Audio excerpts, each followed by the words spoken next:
जी तो अस्सलाम वालेकुम पाकिस्तानी किसान भाइयों, जदीद फार्मिंग के लिए पहला कदम बीज का पुख्ता होना है।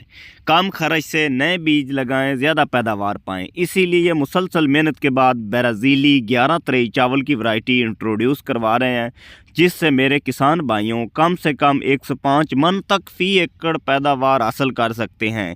ये देसी किस्म का बीज है, 16 इंच लंबा सिट्टा मुंजर जिसे आप कहते हैं वो है। मार्केट में इसका रेट सुपर कर्नल वाला है और सुपर कर्नल के ही मौसम में ये लगाई जाएगी, जिसको बार बार आप लगा सकते हैं। इससे पहले हमने सरगोदा में इसे टेस्ट किया है, लगाया है।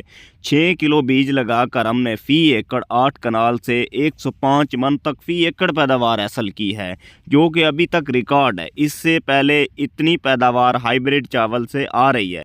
हाइब्रिड चावल का नुकसान ये है कि मार्केट में आम चावल की निस्बत इसका रेट इंतहाई कम मिलता है।